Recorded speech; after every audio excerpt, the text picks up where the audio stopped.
प्रज्ञान YouTube channel में जुड़े हुए सभी सत्संगी जनों एवं प्रबुद्ध श्रोताओं का स्वागत है।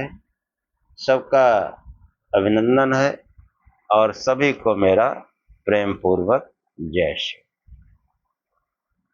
योग दर्शन के पिछले आख्यान में विभूतियों का और सिद्धियों का वर्णन करते हुए और उन्हीं सिद्धियों के बारे में आगे बढ़ाते हुए अन्य सिद्धियों का वर्णन जैसा महर्षि पतंजल ने किया है उसके संबंध में आज के आख्यान पर चर्चा करेंगे।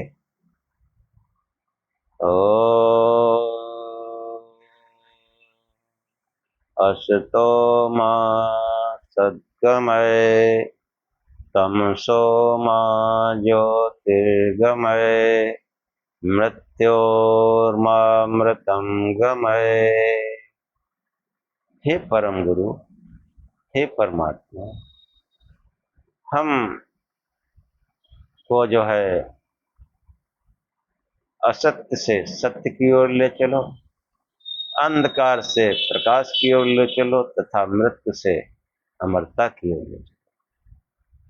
योग दर्शन के पिछले आख्यान में जिन प्रातिभ श्रवण वेदनादर स्वाद वार्ता इन सिद्धियों का वर्णन किया गया और साथ ही ये बताने का प्रयत्न किया गया कि ये सिद्धियां प्राप्त होने पर योगी को सावधान रहना चाहिए, अन्यथा ये व्युत्थान की दशा में ले जा सकती है, उस समाधि अवस्था से नीचे गिरा सकती है।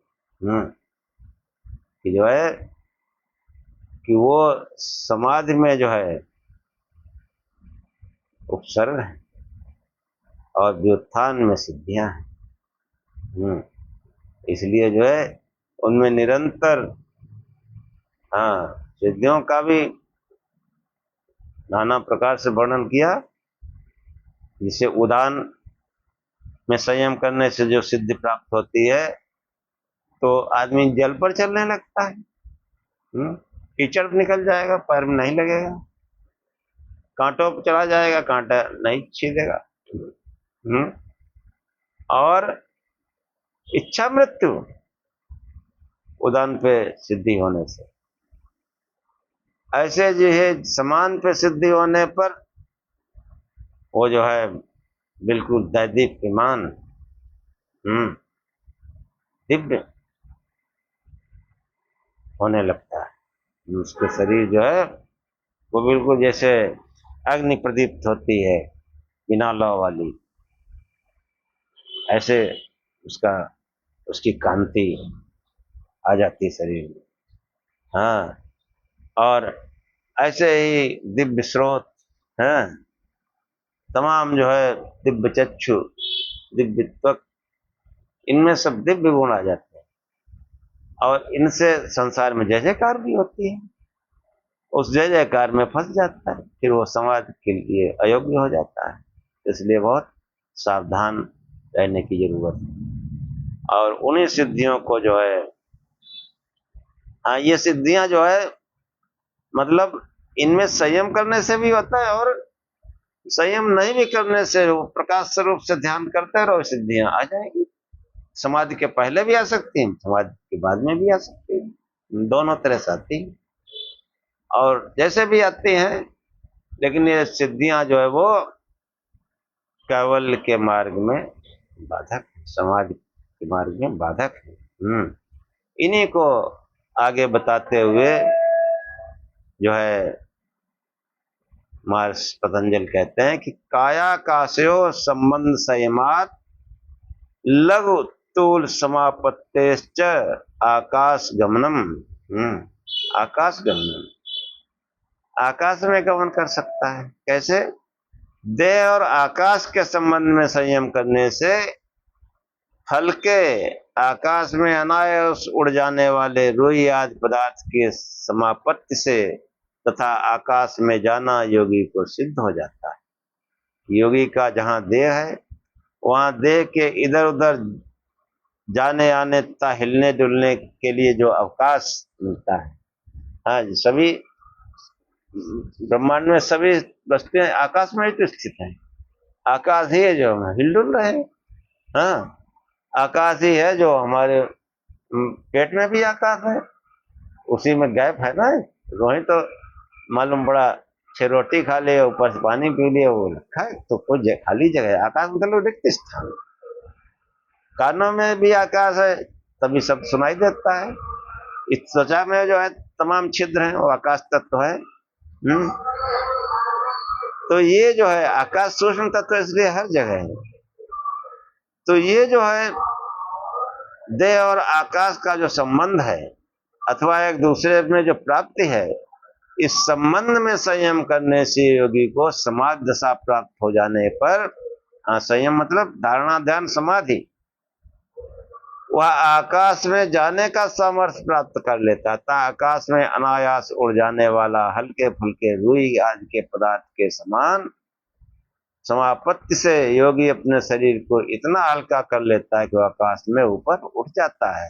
हाँ, पानी के ऊपर उसी प्रकार चला जाता है। हाँ, जैसे ठोस पृथ्वी पर मकड़ी के जाले पर चलना एवं सूर्य किरणों के सहारे चलना भी उसके लिए संभव हो जाता है, तब वह आकाश में इच्छा अनुसार आना जाना कर सकता है। ऐसी सिद्धि है कि जो है मतलब वो ध्यान है, धारणा ध्यान समाधि संयम। अगर कोई ये विचार करे कि जैसे आकाश में गति कैसे होती है, तो देह और आकाश के संबंध में संयम करने पर वो आकाश गमन की सिद्धि उसके अंदर आ जाती है। हाँ, वो सभी चीजें आ जाती हैं। पानी पर चलना, सूर्य के किरणों के सहारे चलना, ऐसे तमाम ऋषियों मुनियों के जीवन में आए हैं वृत्तांत। सूत्र में प्रयुक्त समापत्ति पद का अर्थ वही समझना चाहिए जैसा जो है पिछले वो समाधिपाद में जो है बताया गया, कि वो जो है नाना प्रकार से ध्यान बताया गया। हाँ, इसके आगे जो है कहते हैं कि बहिर्कल्पिता वृत्ति महाविदेहा तथा प्रकाश आवरण क्षया, कि बहिर्कल्पिता वृत्ति महाविदेहा तथा प्रकाश आवरण क्षयात, बाहर कल्पना रहित व्यापार महाविदेहा नामक है, उससे प्रकाश के आवरण का क्षय हो जाता है। कि शरीर विषयक अहंकार रहते हुए चित्त की जो बाह्य वृत्ति होती है वह कल्पिता यानी धारणा कही जाती है। शरीर विषयक अहंकार के रहते हुए चित्त की जो बाह्य वृत्ति है वह कल्पिता यानी बहिर्कल्पिता धारणा कही जाती है। वह सामान्य विदेहा धारणा है। शरीर विषयक अहंकार का परित्याग कर जब चित्त स्वतंत्रता से अपना व्यापार वृत्ति चालू रखता है, वह धारणा अकल्पिता है, उसी को महाविदेह कहा जाता है। उसमें संयम करने से योगी के समस्त चित्त मल क्षीण हो जाते हैं। प्रकाश में सात्विक चित्त के मल क्लेश कर्म आदि भाव है, यही चित्त के आवरण है। महाविदेहा धारणा में संयम करने से इनका नाश हो जाता है। साधक योगी पहले कल्पिता धारणा से अपनी साधना प्रारंभ करता है। कल्पिता धारणा मतलब कोई काल्पनिक प्रकाश की धारणा की जाती है, ऐसे समझो। हाँ, जो प्रकाश स्वरूप से ध्यान है तो पहले कैसी धारणा होती? कल्पिता, कोई काल्पनिक प्रकाश, सांसारिक प्रकाश, बल्ब हो, दीपक हो, अग्नि हो, कोई लाइट हो, कोई फ्लैश लाइट हो, इस प्रकार के सूर्य हो, चंद्रमा हो, जो हमने देखे हैं प्रकाश, उन्हीं में जो है कल्पना की जाती है। और फिर जो है जब वो ध्यान लगने लगता है तो वो जो अंदर वास्तविक प्रकाश, वास्तविक चमक वो पैदा होती है। वो एक कल्पिता है, वो अकल्पिता है कि वो बहिर्कल्पिता नहीं, बाह्य प्रकाश जो होते हैं उनकी कल्पना करनी पड़ती है। और उस वृत्ति से जो है जब धारणा को मतलब निरंतर अभ्यास के द्वारा जब सिद्ध कर लेता है, इस सिद्ध के द्वारा आगे के योगी अन्य शरीर में प्रवेश कर जाता था। इससे बुद्धि तत्व का क्लेश कर्म विपाक रूप आवरण नष्ट हो जाता है। जो रजस तमस के कारण उभर आया था, रजस तमस प्रभाव से उभरा हुआ अज्ञान आवरण सात्विक बुद्धि को ढक लेता है, तब बुद्धि तत्व ज्ञान को प्रकाशित नहीं कर पाते। हाँ, तब वह बुद्धि जो है तत्व ज्ञान को प्रकाशित नहीं कर सकती है। हाँ, ये जो है इस धारणा की सिद्धि से उस आवरण का क्षय हो जाता है। मुझे बार बार कहता हूं कि बैठ जाओ सीधे, यहां धारणा करो कि प्रकाश स्वरूप है, और धीरे धीरे बाहरी प्रकाश की कल्पना करनी पड़ती है, उसका अवलंबन लेना पड़ता है, और फिर वो अकल्पित प्रकाश, अभौतिक प्रकाश आता है। और वो जब अभौतिक प्रकाश आता है तब वो बुद्धि जो है उसमें सत्य का प्रकाश होता है। उस सत्य के प्रकाश में क्लेश दूर हो जाते हैं। कर्म जो है, कर्म और कर्मों का विपाक, वो आवरण जो होता है वो सब नष्ट हो जाता है। जो रजस तमस के कारण उभर आया था, रजस तमस प्रवाह से उभरा हुआ ज्ञान आवरण सात्विक बुद्धि को ढक लेता है, तब बुद्धि तत्व ज्ञान को प्रकाशित नहीं कर सकती। इस धारणा की सिद्धि से उस आवरण का क्षय हो जाता है। धारणा पहले काल्पनिक, फिर वास्तविक जो आ जाती है, अब वास्तविक है तो वहीं पर चित्त रुक जाता है। तब जो है उससे प्रकाश का आवरण क्षय हो जाता है। तब आवरण रहित हुआ योगी का चित्त यथेच्छ विचरण करता है एवं यथार्थ ज्ञान की प्राप्ति में समर्थ हो जाता है। हाँ, जिसे नहीं बताया गया था,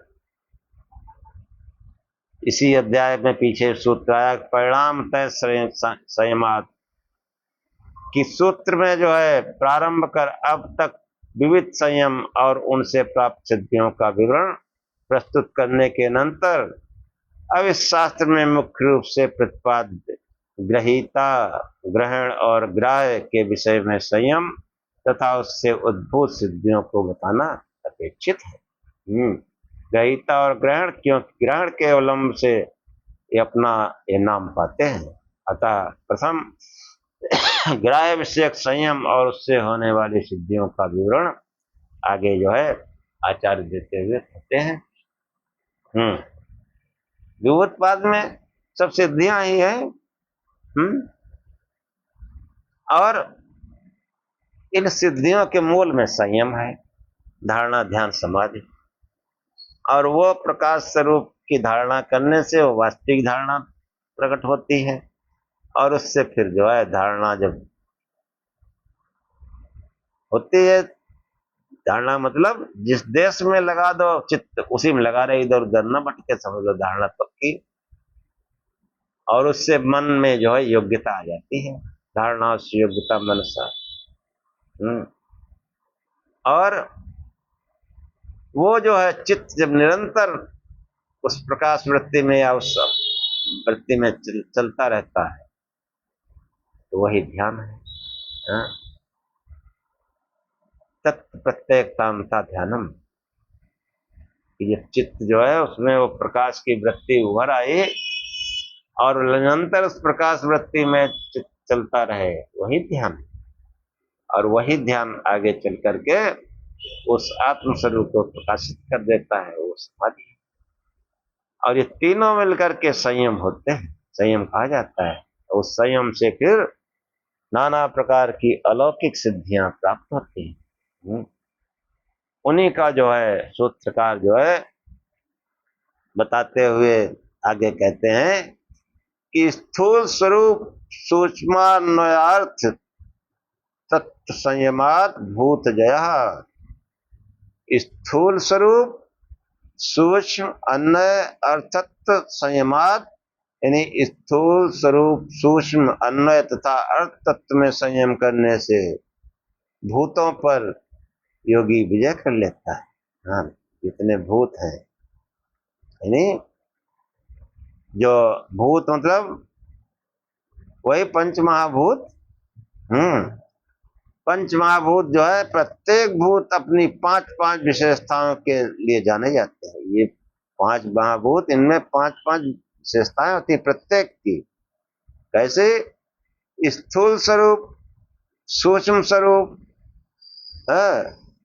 स्थूल स्वरूप, सूक्ष्म, अन्वय और अर्थवत्व। प्रत्येक भूत के पांच स्वरूप होते हैं।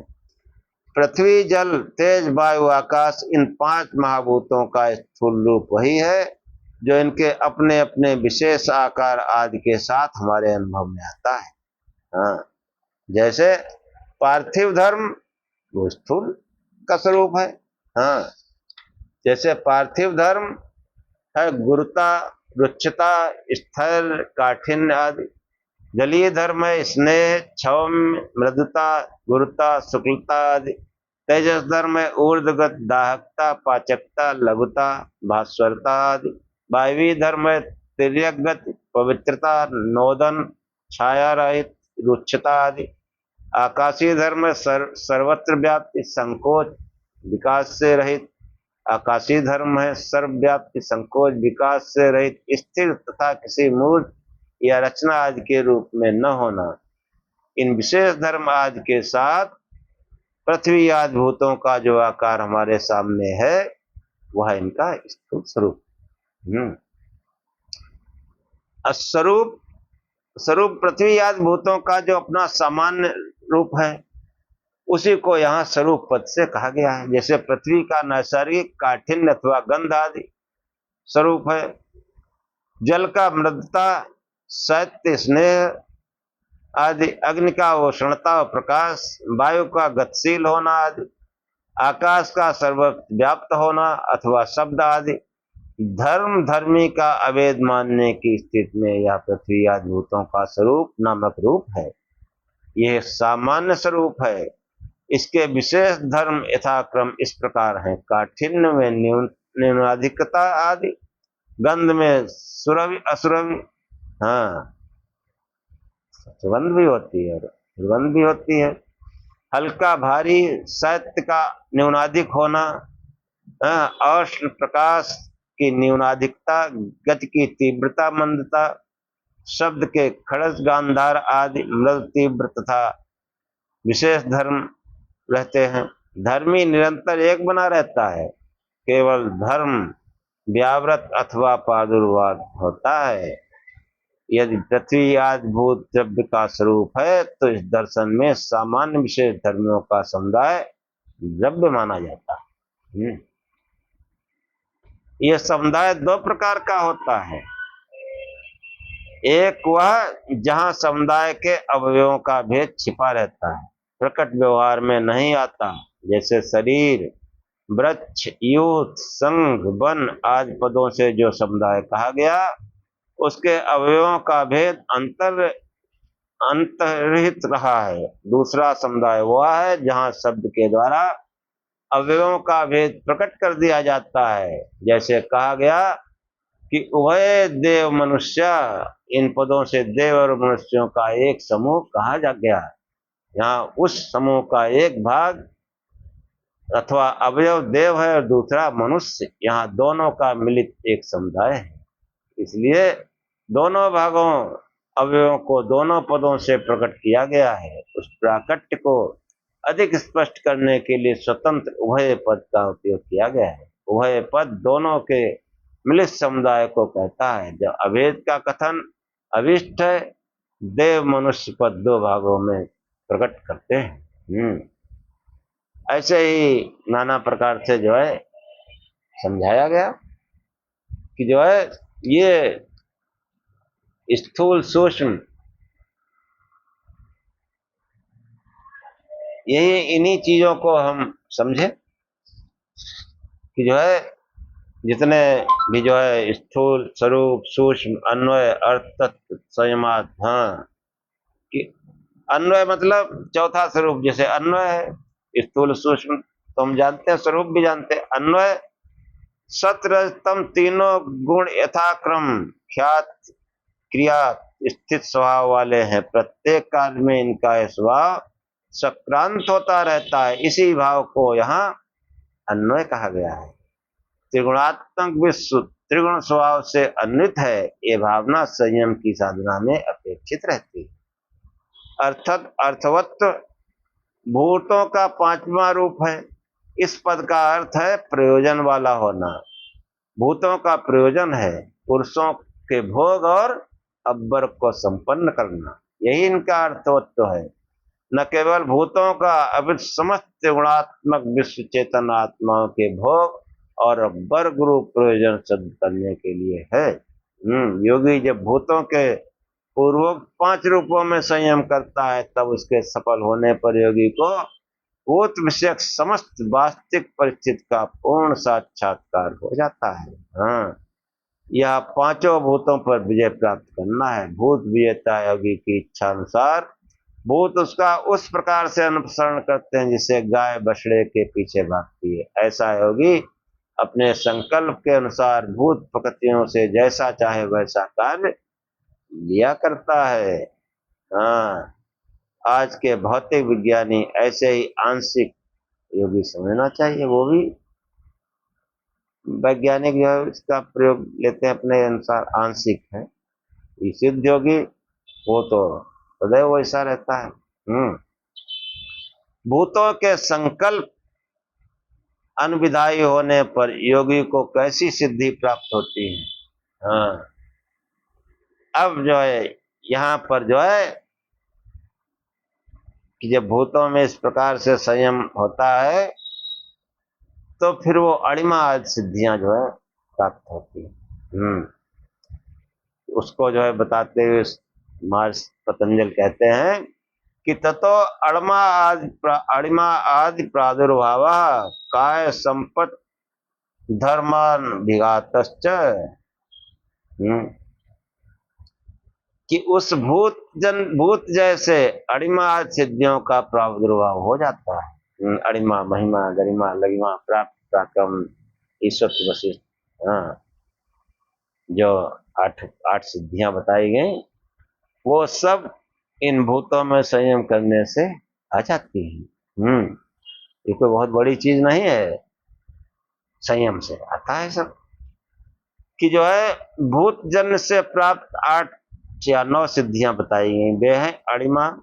अणिमा मतलब बहुत अणु हो जाना, अणु के समान, शरीर को बहुत सूक्ष्म छोटा बना लेना। कोई देख ही नहीं पाए, निकल गए। महिमा महान, बड़ा हो जाना, विस्तार, शरीर को विस्तार दे देना। बढ़ाते चले गए, शरीर बहुत बड़ा हो गया। यहाँ सिद्धियां होती है कि विशाल काय हो गए, वो बिल्कुल सूक्ष्म रूप में हो गए। लघिमा, लघिमा मतलब बिल्कुल हल्का हो गया शरीर, शरीर के भार को बहुत कम कर देना। गरिमा यानी शरीर के भार को बढ़ा देना, भारी हो जाना, शरीर के भार को बहुत अधिक बढ़ा देना। प्राप्ति मतलब पहुंचना, अल्प काल में बाह्य साधन बिना जहां चाहे वहां पहुंच जाए। प्राप्ति। प्राकाम्य इच्छा में रुकावट ना आना, कामना के अनुसार कार्य का हो जाना, जल में डुबकी लगाने के समान भूमि में डुबकी लगा जाना आदि। जो इच्छा करेगा वो, कामना करेगा वो, उसमें कोई रुकावट नहीं। प्राप्ति प्राकाम में वशित, भूत भौतिक पदार्थों का बस में हो जाना अथवा उन पदार्थों को अपने बस में करना तथा अपने आप को अन्यों के बस में न होने देना, ये वशित्व है। इस तत्व भूत भौतिक पदार्थ के उत्पाद लय यथायथ अवस्थित में विषय का प्रभावी होना।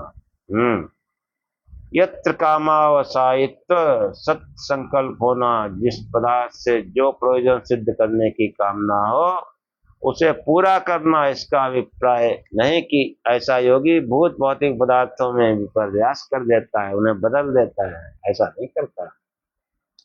वो ऐसे कार्यों में समर्थ होता हो भी ईश्वरीय सृष्टि की रचना में किसी प्रकार का विपर्य कर देने की भावना कभी नहीं रखता। हाँ, यद्यप अपने संकल्प के अनुसार वह विष को भी जीवन रक्षा के लिए प्रयोग में ला सकता है। अब वो जो है विष को भी जीवन रक्षा के लिए प्रयोग में ला सकता, पर यह करता नहीं। कि चांद को सूरज बना दे और सूरज को चांद, अथवा अंधेरी रात को चांदनी कर दे और चांदनी को अंधेरी रात।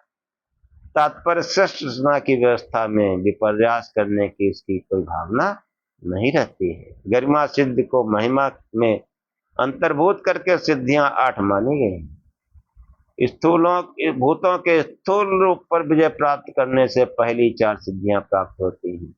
स्वरूप में संयम करने पर, भूत जन्य होने पर प्रकाश में सिद्धि प्राप्त होती है। इसी प्रकार सूक्ष्म विषय से सूक्ष्म विषय में भूत जन्य होने पर वशिष्ठ, अन्वय संयम से ईश्वत तथा अर्थ संयम से यत्र कामावसायित सिद्धियां प्राप्त होती हैं। भूतों के उप 5 रूपों में किस रूप में संयम से कौन सी सिद्धि प्राप्त होगी, यह विवेक किया गया है, इसका वर्णन किया गया। उक्त सिद्धियों के अतिरिक्त काय संपत्ति भी भूत जन्म से प्राप्त होती है, जिसका विवरण उसमें काय संपत्ति आया है। कि ततो अणिमादि प्रादुर्भाव काय संपत्ति धर्मान अभिघातश्च। काय संपत्ति धर्म जो है वो भी उद्भूत होते हैं। हाँ, कि उक्त सिद्धियों के अतिरिक्त काय संपत्ति भूत जन्म से प्राप्त होती है, जिसका विवरण आगे बताया जाएगा। भूत जय योगी के कार्य में पृथ्वी आदि भूत किसी प्रकार की रुकावट नहीं डालते हैं।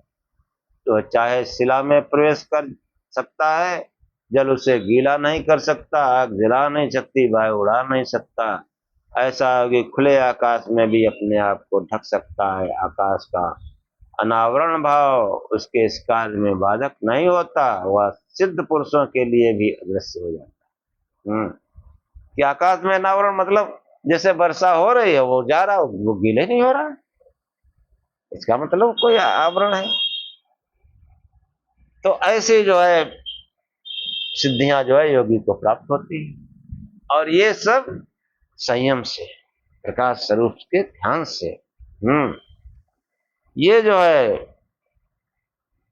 इनसे, सिद्धियों से ऐसे ऐसे विलक्षण चमत्कार होते हैं। और जो काय संपत्ति के बारे में महर्षि पतंजलि ने बताया, तो वो क्या है कि रूप लावण्य बल वज्र संगनत्वान काय संपत्ति। रूप लावण्य बल वज्र के समान देह की दृढ़ बनावट ये शरीर की संपदा है, ऐश्वर्य है। कि जब वो ये सिद्धि प्राप्त होती, काय संपत्ति प्राप्त होते हैं, तो वो रूपमान हो जाता है। लावण्य मतलब विशेष कांति से युक्त, सबको अपनी ओर आकर्षित करने वाला हो। बल बहुत बलवान, वज्र संगनत्वानि, वज्र के समान दृढ़ बन जाता है, ऐसा उसका शरीर हो जाता है। कि शरीर में समस्त अवयव बड़े सुडौल, कमनीय एवं सुदृढ़ हो जाते हैं। ये शारीरिक ऐश्वर्य है। हाँ, इसी को काय संपत्ति कहते हैं। कि जो है रूप लावण्य बल वज्र संगनत्वान काय संपत्ति, ये सब प्रकट हो जाते हैं। और देखो, मैं बार बार कहता हूं कि इन सब पर ज्यादा फोकस करने की जरूरत नहीं है। फोकस करने की जरूरत है ध्यान की, कि हम जो है कहीं अपनी सुविधा अनुसार आसन मार के बैठ जाएं रीढ़ सीधी करके, और प्रकाश स्वरूप से ध्यान करें आज्ञा चक्र में। बाकी ये सब सिद्धियां विद्यां जो है ये सब स्वतः ही आ जाती हैं।